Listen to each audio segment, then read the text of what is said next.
여러분, 한 가지 말씀드릴 게 있는데요. 장로님께서 기도하실 때 정확하게 표현을 해주셨는데, 예배에 나오셔서 말씀을 들으실 때 하나님께서 설교자를 통해 나에게 하시는 말씀이 무엇일까를 간절히 기도하시고 설교를 들으셔야 은혜가 됩니다. 그냥 목사님이 무슨 말을 하는지 한번 들어보자, 그렇게 앉아 있으면 말씀은 듣는데, 그 목회자를 통해 여러분에게 말씀하시는 하나님의 음성을 평생 듣지 못하고 설교만 들을 수 있습니다. 아주 안 좋은 케이스가 있는데요. 목사님들하고 이야기를 나눌 때에 교회의 중진이세요.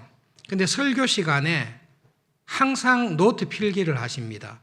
설교하시는 목사님을 통해 하나님께서 무슨 말씀을 하시나 설교를 노트를 하는 게 아니라 설교하시는 본문에 관해서 자기가 묵상하고 깨닫는 것을 설교 시간 내내 쓰는 것입니다. 여러분, 설교를 통해 여러분에게 말씀하시는 분은 하나님이세요.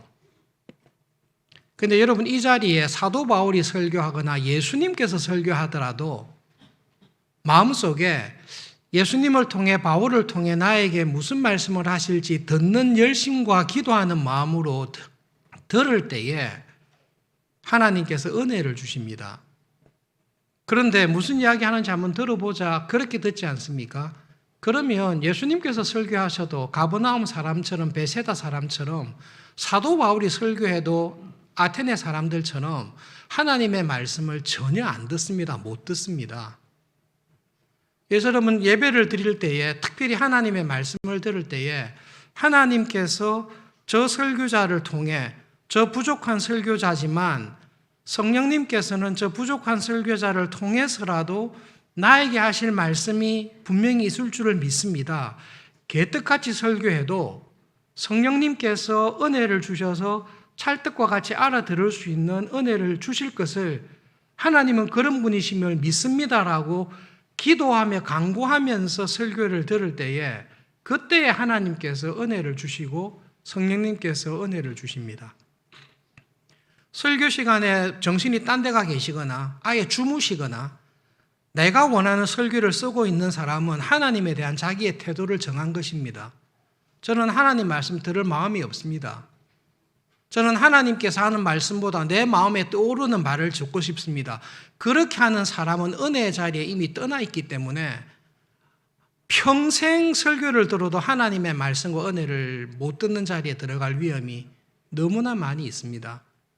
그래서 여러분, 예배에 나오실 때마다 우리 교회 권사님들, 장로님들 신방할 때에 토요일 날 하루 종일 목욕 재개하시고 주일을 말씀을 듣기 위해서 기도하면서 준비하시는 분들이 계십니다. 신방하면서 그런 권사님들, 장로님들 이야기 들을 때 제 마음속에 저런 분들은 벙어리가 설교해도 은혜 받겠다. 하나님께서는 벙어리가 설교해도 하나님의 말씀에 귀를 기울여 듣기 원하는 교인들에게는 분명히 말씀하십니다. 여러분, 그 마음을 항상 기억하시고, 오늘 목사님이 무슨 설교하나 중요하지 않습니다. 무슨 소리 하지 뭐가 중요합니까? 하나님 오늘 세우신 목회자를 통해 흠이 많고 부족함이 많은 사람이지만, 그러나 하나님께서 저 직분자를 통해 나에게 주시는 하나님의 말씀을 제가 듣기 원합니다. 그 마음을 가지고 기도하면서 말씀을 들으실 때 성령님께서 여러분에게 반드시 말씀하십니다. 그것을 꼭 기억하시면서, 평생 기억하시면서 예배의 말씀에 들으실 수 있기를 바랍니다. 성경 읽으실 때도 똑같습니다. 나는 매일 큐티한다. 큐티하고 성경 공부할 때, 성경 읽을 때 성령 하나님 저에게 말씀해 주시고 저에게 조명해 주십시오라는 간절한 기도를 가지고 성경을 읽고 큐티할 때에 하나님의 음성을 들을 수 있지, 내가 한 수십 년 큐티해 왔으니까 내가 찾아서 읽어보자. 읽는 게 있겠죠. 그런데 그것은 하나님께서 나에게 주시는 살아있는 말씀이 되기가 굉장히 어렵습니다. 그게 경건의 모양이 있는데 경건의 능력을 잃어버린 상태에 빠질 수 있기 때문에 여러분 항상 그 사실을 기억하시고 말씀을 듣고 성경을 읽으시는 그 자리에 계시기를 부탁드립니다.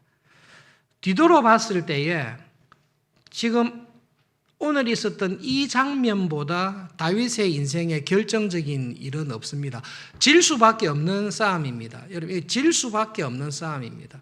그런데 질 수밖에 없는 싸움인데 기적적으로 이긴 것입니다. 아히도벨의 지혜를 보시면 진짜로 이 사람은 곁에 두고 싶은 사람입니다. 아히도벨은 4가지 전략을 딱 세웠습니다. 첫 번째로는 오늘 밤을 놓치면 안 됩니다. 오늘 밤에 결정을 내야 됩니다. 절대로 기회를 주면 안 됩니다. 이 밤에 쳐야 됩니다. 그것이 아히도벨이 했던 이야기입니다. 오늘 밤, 이 밤이 언제입니까? 쿠데타 일어난 바로 당일입니다. 압살롬이 쿠데타를 일으켰습니다. 모든 사람이 압살롬을 따르고 있고 예루살렘으로 오고 있습니다라는 소식을 다윗이 듣고 도망가자.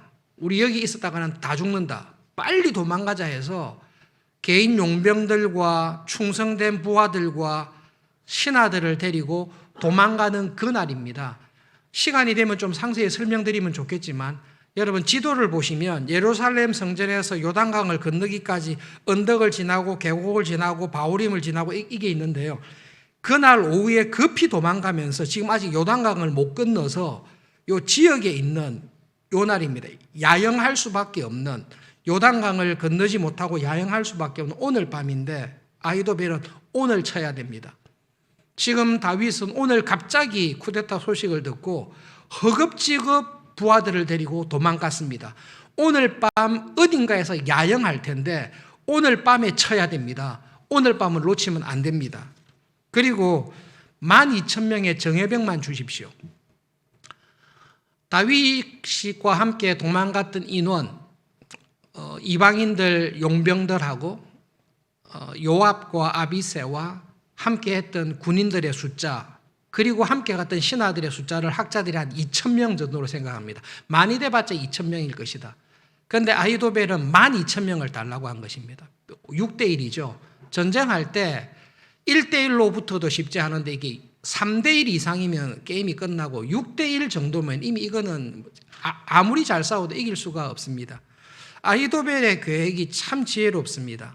12,000명을 딱 선발했는데 그냥 추측할 때는 전쟁 나갈 때 각 지파별로 1,000명씩 냅니다. 그러니까 각 지파별로 1,000명씩 내면 12,000명 되죠.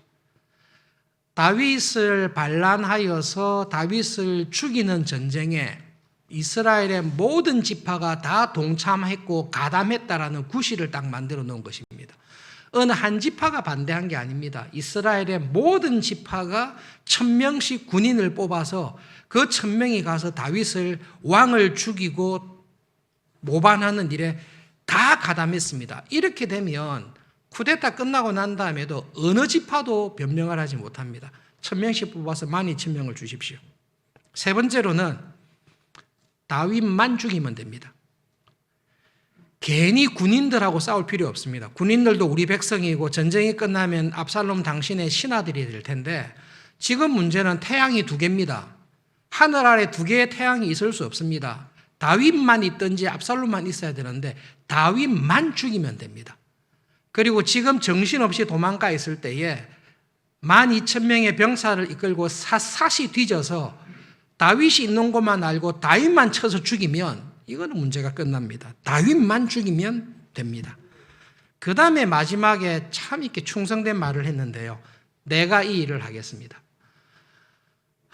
아무리 왕이지만 자기 아버지를 자기 칼로 죽였다. 이것은 압살롬이 왕이 되었을 때에 큰 부담이 될 것입니다. 아들이 아버지를 칼로 죽이는 그 불명예스러운 일, 인륜을 벗어나는 일을 할 필요가 없도록 아히도벨이 내가 나서겠습니다. 내가 가서 다윗을 죽이겠습니다. 나는 다윗이 어떻게 전략을 세우는지를 압니다. 다윗의 전략이 나의 전략이었습니다. 다윗이 어떻게 군사를 움직일지 저는 다 압니다. 내가 가서 죽이겠습니다. 그리고 나는 다윗과 원한이 있습니다. 다윗은 내 사랑하는 손녀 밧세바를 강간하고 그의 가정을 파괴했습니다. 사위였던 우리아를 비참하게 죽였습니다. 내가 다윗을 찾아가서 죽일 때에 내 손에 다윗의 피를 묻힐 때에 나는 괜찮습니다. 그러나 당신은 그거 할 필요 없습니다. 너무나 좋은 계획을 세웠습니다. 압살롬은 그냥 앉아서 박수만 치면 됩니다. 잘했다 잘했다 이렇게 하면 왕이 됩니다. 압살롬과 모든 신하들이 와 진짜로 아히도벨의 지혜가 탁월하다. 오늘 밤에 모든 게 끝나겠네. 쿠데타 일어났다는 소식을 듣자마자 밤중에 경황 중에 무슨 일이 벌어졌는데 그 다음날 일어나니 다윗이 죽었더라. 그리고 모든 이스라엘 지파들이 다 동행했더라. 그런데 그 다윗을 누가 죽였냐? 압살롬은 안 죽였더라. 아히도벨이 죽였더라. 왜 죽였을까? 원한이 있는 모양이더라. 그러면 압살롬은 진짜로 할렐루야지요. 완벽한 계획을 짰습니다. 압살롬과 모든 장로들이 그대로 하라고 동의를 했습니다. 아히도벨은 시간을 놓치지 않기 위해서 아마 군사를 뽑고 모으러 아마 나갔겠지요. 그 다음에 감추어져 있는 하나님의 놀라운 섭리가 압살롬의 마음을 통해서 드러납니다. 그냥 앉아 있으면 되는데 갑자기 훗세의 의견도 들어보자라는 마음을 압살롬이 먹게 되었습니다. 여러분 이런 마음 안 먹는 게 좋은데요. 이게 하나님의 섭리가 눈으로 드러나는 홍해를 가르시고 만나를 내리시고 그렇게도 나오는데 여러분 하나님의 놀라운 섭리는 사람의 마음을 딱 움직여 줍니다. 훗세를 데려가서 의견을 더 구해보자 물었습니다. 훗세의 전략은 전략이 아닙니다. 훗세의 전략은 다윗을 살리기 위한 것이 훗세의 전략이지 압살롬이 이기기 위한 전략을 펴는 사람이 아닙니다. 훗세가 아히도벨의 이야기를 들었을 때 아마 소름이 끼쳤을 것입니다. 와 확실히 죽겠구나. 오늘 밤 넘기지 못하고 전쟁은 끝났구나. 훗세는 알았을 것입니다. 어쨌든 살려야 되니까 그래도 못 사니까 막 짜내어서 합리적인 것을 가정해서 전제해서 두 가지를 이야기합니다. 다윗은 아버지는 용사입니다. 20살, 10대 후반, 20대 초반에 골리앗과 싸웠고 아시지요? 다윗은 40년간 전쟁터에서 이 잔뼈가 굵은 사람입니다. 그리고 다윗과 함께 했던 요압이나 아비새나 그 외국인 용병들은 특수부대원들 중에서도 특수부대원들입니다. 생각해 보십시오. 이런 사람이 편안하게 야영장에서 그냥 캠프 치고 자겠습니까? 그럴 일 없습니다. 분명히 찾지 못하는 은밀한 곳에 굴 속에 요새와 같은 굴 속에 숨어서 야영을 할 것입니다. 그렇게 어리숙한 사람들이 아니지 않습니까? 설득력 있는 이야기를 합니다. 숨을 곳이 어디 있다 이렇게 말하지 않습니다. 정말로 훗세가 압살롬을 도와주려면 지형을 다 살펴보면서 숨는다고 하면 요것밖에 없을 텐데 요것을 꼭 체크하십시오. 그렇게 했을 텐데 훗세는 살릴 마음으로 충만하기 때문에 전혀 딴소리를 하고 있습니다. 굴이 있든지 없든지 자주형 굴이 있을 겁니다. 도망갔을 것입니다. 이 야밤에 어떻게 찾습니까? 둘째로 만약 찾다가 군인들을 12,000명 데리고 갔다가 흩어져서 찾다가 그 특수부대를 만나서 죽었다. 몇 명이라도 죽었다. 그리고 못 찾고 다윗이 도망갔다. 그럼 우리 부대에 소문날 겁니다. 역시 싸웠더니 다윗 때 군대하고는 안 되겠구나. 우리 군사들 나갔다가 정예병 뽑아 보냈는데 죽었다고 하거나 그런 소문 들면 사기가 완전히 떨어집니다. 그러니 이 밤에 야간 기습작전 하는 것은 이번에는 좀 안 좋은 것 같습니다. 그러면서 훗세는 압살롬이라는 사람, 그 사람의 성격을 잘 이용해서 압살롬이 좋아할 만한 허황된 결정을 전략을 줍니다. 모든 이스라엘 백성들이 당신을 따르고 있지 않습니까? 한라산에서 백두산부터 한라산까지, 단에서 부엘세바까지 모든 백성들을 다 모으십시오. 모든 백성들이 당신을 다 따르고 다 모으십시오. 그리고 이 결정적인 전쟁에 왜 아히도벨에게 맡깁니까? 당신께서 선두에 서셔서 바닷가의 모래와 같은 수많은 백성들을 데리고 도망가봤자 한 2,000명일 텐데요. 이 백성들을 데리고 당당하게 나가서 싸우십시오. 만약에 한 성에 들어갔다고 하면 훗세의 말을 보십시오. 이게 공명심을 일으키기에 사람의 약점을 딱 허황된 교만과 영웅심을 일으키기에 너무 좋은 표현을 하고 있습니다. 다윗이 도망가서 성에 숨었습니다. 어떻게 하죠? 우리 큰 밧줄을 만들어서 성을 밧줄로 감싸서 다 땡깁시다. 성을 통째로 강물에 빠져버려서 본때를 보여줍시다.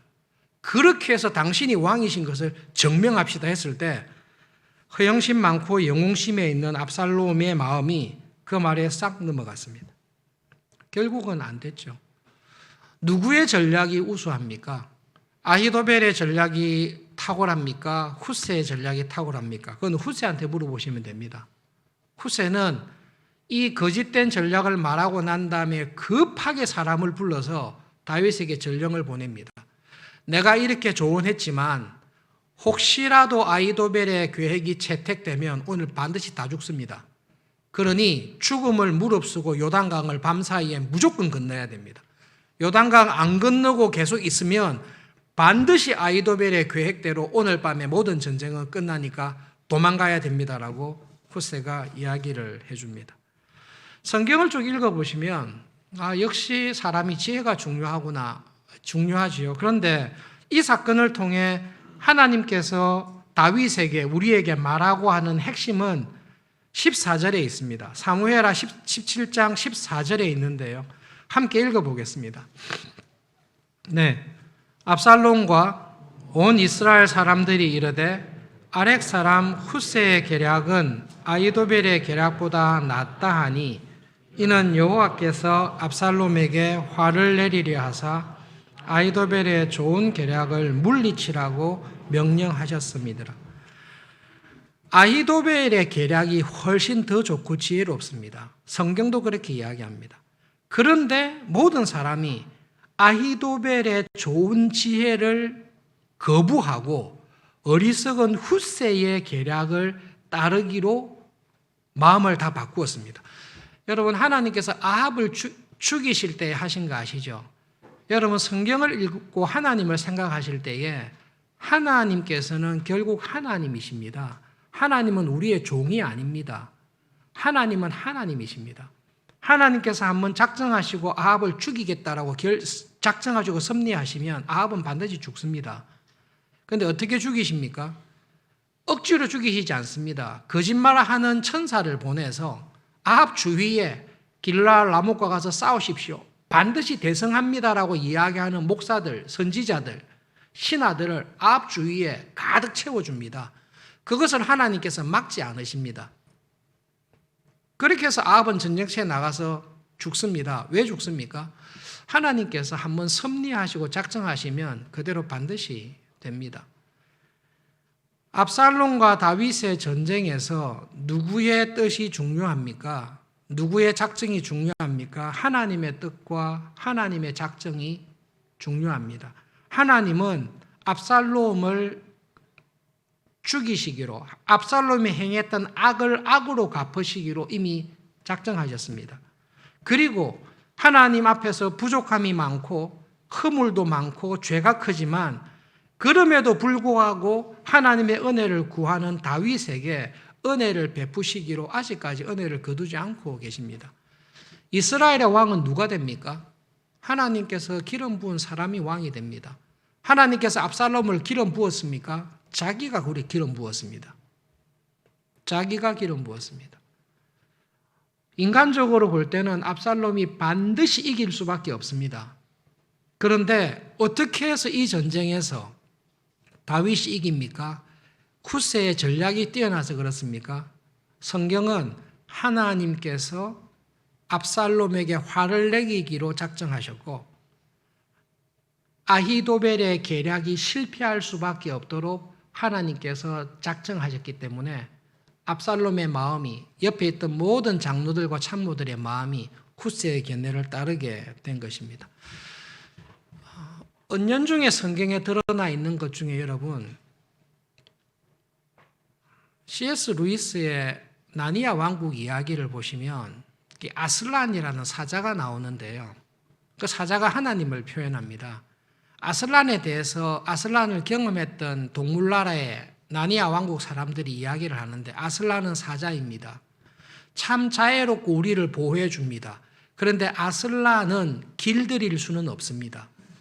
아슬란을 길들일 수는 없습니다. 여러분, 하나님은 우리를 사랑하시고 은혜스러운 분이지만 우리가 하나님을 그 어떤 것으로 조종할 수 없습니다. 하나님은 한번 작정하시고 딱 섭리하시면 그대로 딱 하시는 분이십니다. 그런데 이것을 특히 우리 고신교단, 개혁신학을 믿는다라고 하는 교회에서 오랫동안 자란 교인들 가운데 어떤 병폐가 있는가 하면 하나님의 예정과 하나님의 섭리를 성경이 말하는 예정으로, 성경이 말하는 섭리로 이해하지 못하고 성경이 말하는 예정과 섭리를 믿는다고 하지만 실제로는 운명론으로, 결정론으로 생각하면서 지내는 교인들이 저를 포함하여 의외로 많이 있습니다. 하나님의 예정을 이렇게 잘못 이해하는 것입니다. 하나님께서 구원하기로 예정한 사람은 반드시 하나님이 구원하신다. 아멘. 맞습니다. 그러니 어떻게 결론 내리는가 하면 하나님께서 구원하기로 작정한 사람이니까 내가 저 사람에게 전도를 하든 전도를 하지 않든 하나님께서는 저 사람을 구원하실 거야. 하나님의 예정되어 있으니까. 하나님의 섭리도 이렇게 생각합니다. 내가 지금 무슨 일을 하든지 간에 나의 인생을 하나님께서 섭리하시고 섭리하신 뜻대로 내 인생을 이끄실 것이다. 그러니까 내가 열심히 공부를 하든 공부를 안 하든 내가 열심히 일을 하든 안 하든 나를 향한 하나님의 섭리가 이루어질 것이다. 그렇게 굳게 믿는 모태신앙이나 교회에 오래 다닌 교인들이 있습니다. 그 교인들이 생각하는 예정과 섭리는 마귀적인 생각입니다. 굉장히 조심해야 됩니다. 여러분, 하나님의 섭리는 그런 식으로 작동하지 않습니다. 하나님의 예정은 그런 식으로 작동하지 않습니다. 유학 가서 공부할 때에 하나님의 예정 교리 가운데 이중 예정 강력하게 주장했던 분이 켈빈인데요.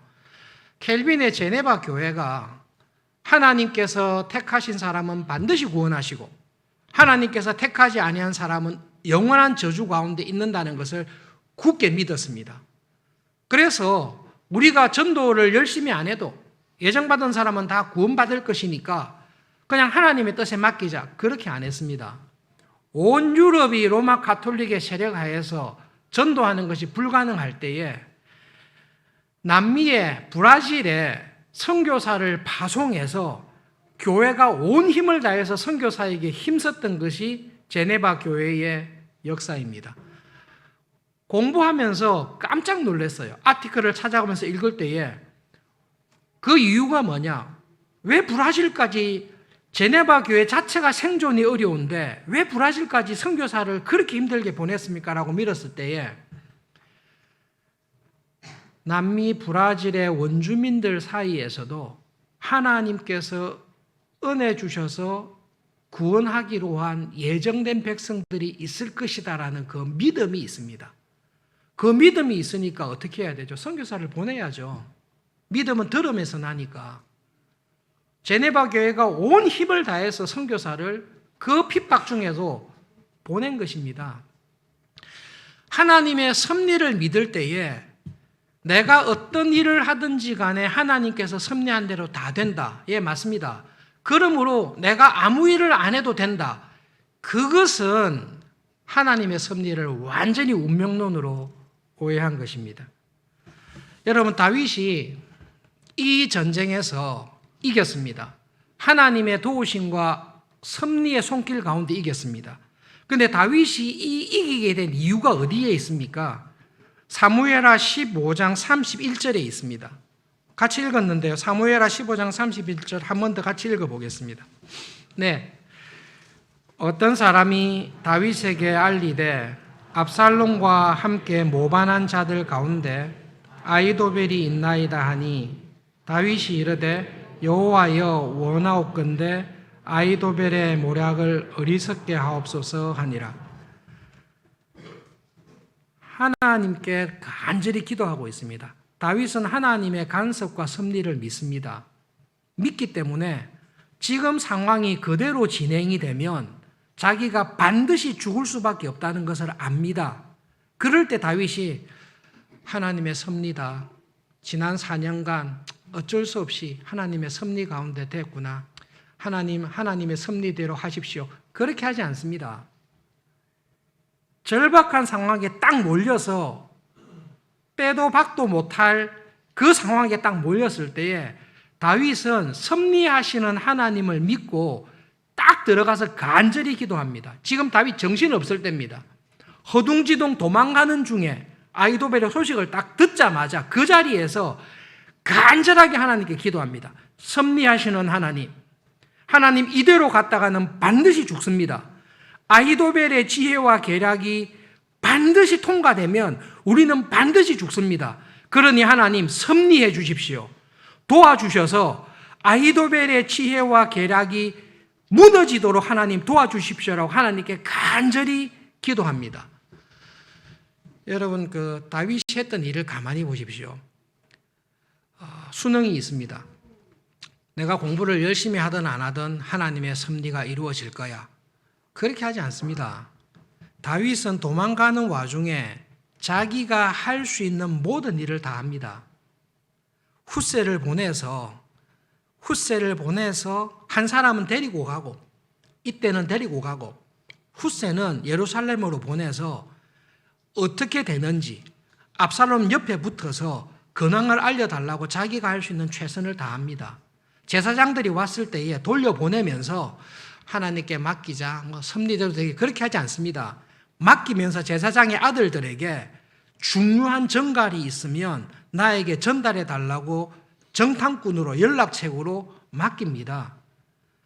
이 두 사람이 훗새의 이야기를 듣고 밤에 기적적으로 도망쳐서 바후림의 마을에 이름 모를 여인이 목숨을 걸고 우물 안에 숨겨줘서 그 소식을 듣고 다윗의 일행이 요단강을 건너서 살아남는 것입니다. 여러분, 하나님의 섭리를 믿는 사람은 내가 해야 될 일을, 내가 할 수 있는 최선의 일을 다 합니다. 근데 내가 하는 일로 이기지를 못합니다. 하나님의 간섭과 섭리가 있어야 이길 수 있습니다. 마지막에 여러분, 다윗이 다 이기고 난 다음에 이거 썼을 거 아니에요. 다 이기고 난 다음에 물었을 겁니다. 어떻게 됐냐라고 물었을 때에 훗새야, 네가 정말 잘했다. 너의 도움으로 내가 이겼다. 다윗이 그렇게 이야기했겠습니까? 아니라니까요. 야, 정말 네 말도 안 되는 전략을 냈구나. 네가 말도 안 되는 전략을 채택하고 아히도벨의 그 지혜로운 전략을 압살롬과 모든 신하들이 다 따른 것을 볼 때에 하나님께서 분명히 간섭하셨구나. 하나님께서 정말로 섭리하셨구나. 사람의 마음을 확 뒤집어 놓으셨구나. 허영심을 이용했구나. 하나님께서 나를 살리셨구나. 아, 하나님의 뜻이 거기에 있었구나라는 것을 다윗은 분명히 알았을 것입니다. 하나님께서 다윗에게 은혜 베풀기 위해서 이 일로 역사하시고 섭리했다는 것을 다윗은 분명히 알았을 것입니다. 왜 그렇습니까? 여러분, 이게 우리 신앙생활하고 밀접하게 관계되는데요. 내가 간절히 원하고 바랬던 일들이 이루어졌을 때에 이 일이 정말로 하나님께서 나를 위해서 섭리하시고 역사하신 것이다라는 것을 아는 사람은 기도를 통해서 하나님께 간절히 간구했던 사람이 그것을 확신할 수 있습니다. 더 중요한 것은 하나님께서는 섭리하실 때에 우리와 함께, 나와 함께 섭리하시는 분이십니다. 하나님께서 어떤 하나님의 작정과 뜻을 이루어 가실 때에, 하나님 나라를 이루어 가시고 내 인생의 어떤 일들을 이루어 가실 때에 너 아무것도 하지 마, 내가 다 할게, 이렇게 하지 않습니다. 하나님의 섭리는 너무 신비해서 나와 함께 나를 통해서 나의 순종과 행동, 나의 기도를 통해서 하나님께서 섭리하십니다. C.S. 루이스가 우리가 알아들을 수 있게 진짜 쉽게 설명한 게 이거예요. 학교에 막강한 권력을 가지고 있는 교장 선생님께서 학생들에게 딱 선포를 했습니다. 학교의 모든 일들은 내가 정한 학칙대로 할 것입니다. 학칙에 따라서 행동을 하시면 상을 받을 것입니다. 둘째, 그러나 모든 일을 학칙대로만 하지 않을 것입니다.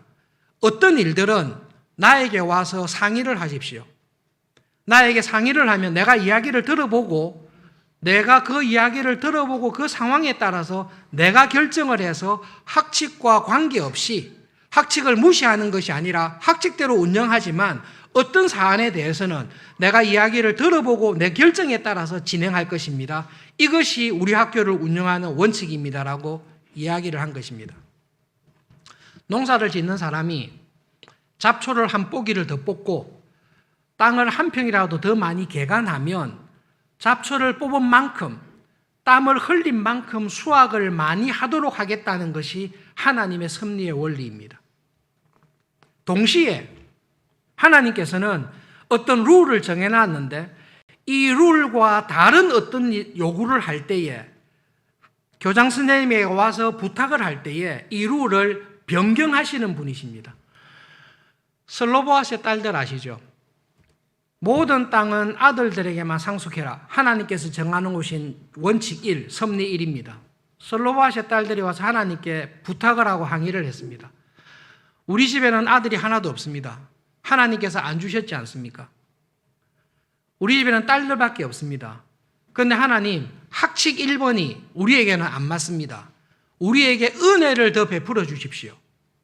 딸들도 하나님의 기업을 상속받을 수 있도록 은혜를 주십시오라고 했을 때 교장 선생님이 들어봅니다.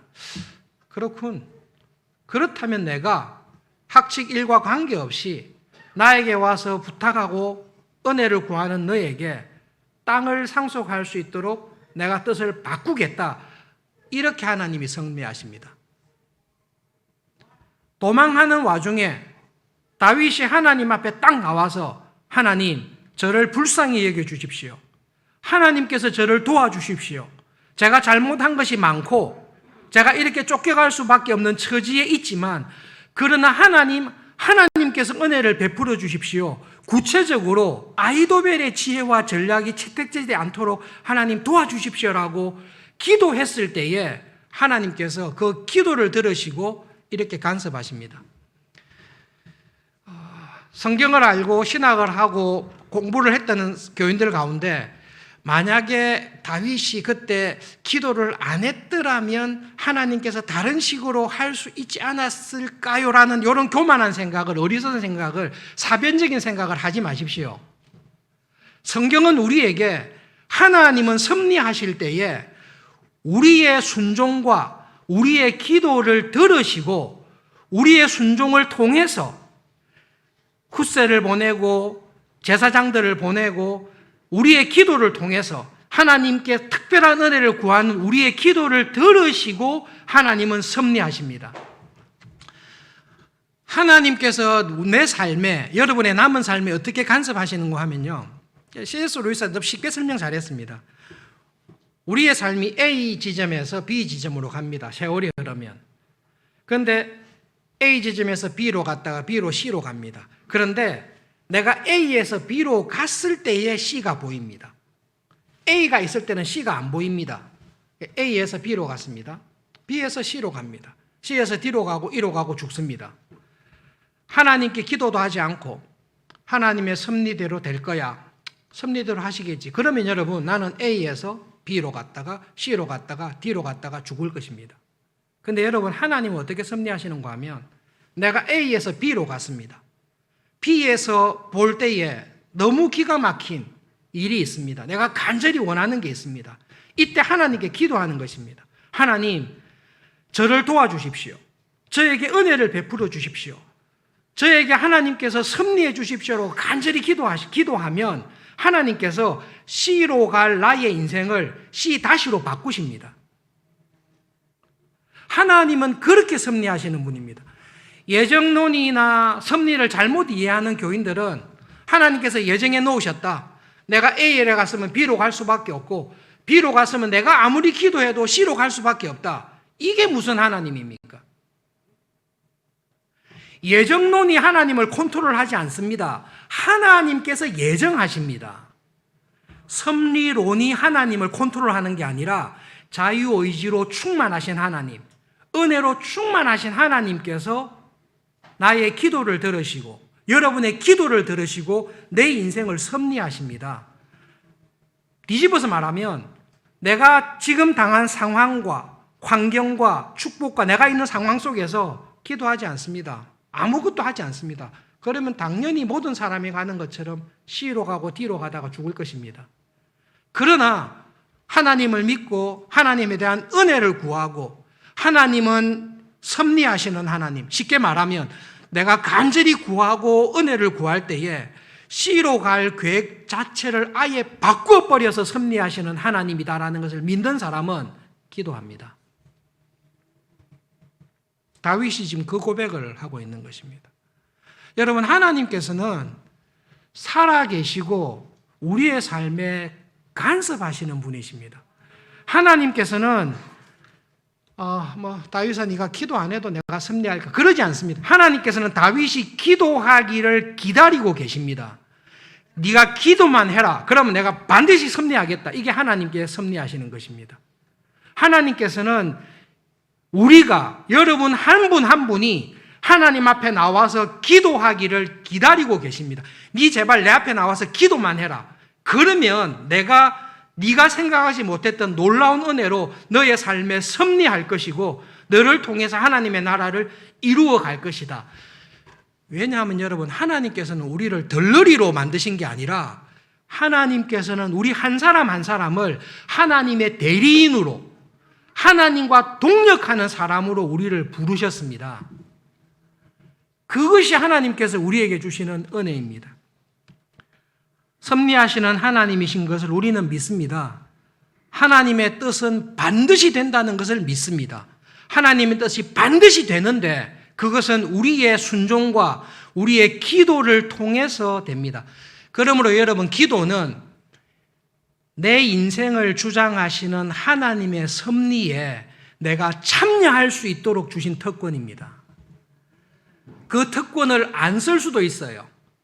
그 특권을 전혀 누리지 않을 수도 있어요. 그런데 하나님께서는 우리에게 내가 너의 인생을 섭리하는 하나님이다, 나의 이 섭리에 하나님께서 기도로 들어와서 하나님의 섭리를 변화시킬 수 있는, 하나님의 섭리를 함께 이루어 갈 수 있는 그 은혜를 기도라는 것으로 우리에게 딱 주신 것입니다. 그러므로 하나님을 정말로 믿는 사람들, 하나님의 예정하시고 섭리하시는 하나님을 믿는 사람들은 운명론처럼 사는 것이 아니라 내가 있는 지금 상황 속에서 그 하나님을 딱 믿고 기도의 자리에 나가는 것입니다. 기도의 자리에 들어가서 간절히 구할 때에 표현이 그렇는데 섭리 자체를 변경시키십니다. 그런데 하나님께서도 은혜와 복을 주시지 않습니까? 은혜를 받아라고 복을 주시는데 그 은혜와 복을 차는 경우가 있습니다. 주는데도 무관심해요. 줬는데도 거절하고 안 받아요. 그러면 어떻게 되죠? 그래도 내가 주기로 했으니까 받아라. 하나님 그렇게 안 하세요. 그런 운명론적인 하나님이 아니세요. 주는데 안 받으면 그냥 끝내세요. 마음이 아직 없었지만 간절히 구할 때는 은혜를 더해 주시는, 그렇게 섭리하시는 하나님이십니다. 그 하나님을 믿으시면서 하나님의 나라에 하나님의 놀라운 신비한 섭리를 경험하시면서 살아가시는 그 은혜와 기쁨이 여러분의 남은 삶에 정말로 함께 하시기를 바랍니다. 말씀을 기억하며 기도하겠습니다. 하나님, 다윗이 기도하기를 기다리셨듯이 내가 기도하기를, 내가 순종하기를 기다리시는 줄을 믿습니다. 하나님과 함께 하나님의 섭리에 동참하는 은혜를 주셨사오니 그 은혜를 경험하면서 살아가는 남은 삶이 되도록 복 주십시오. 기도하겠습니다.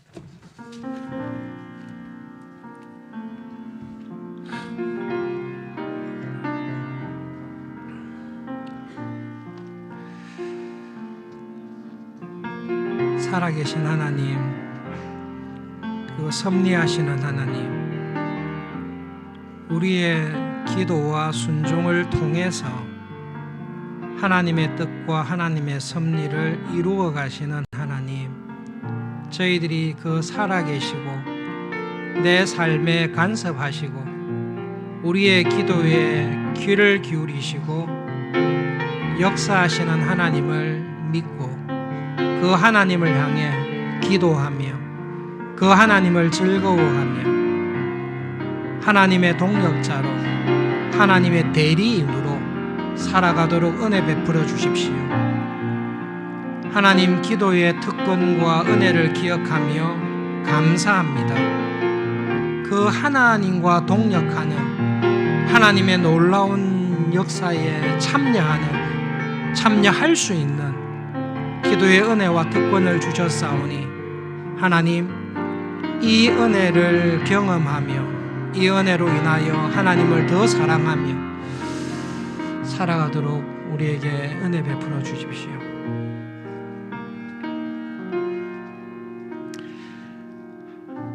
하나님, 한번 작정하시고 하나님께서 세우신 뜻은 반드시 하나님은 이루시는 것을 믿습니다.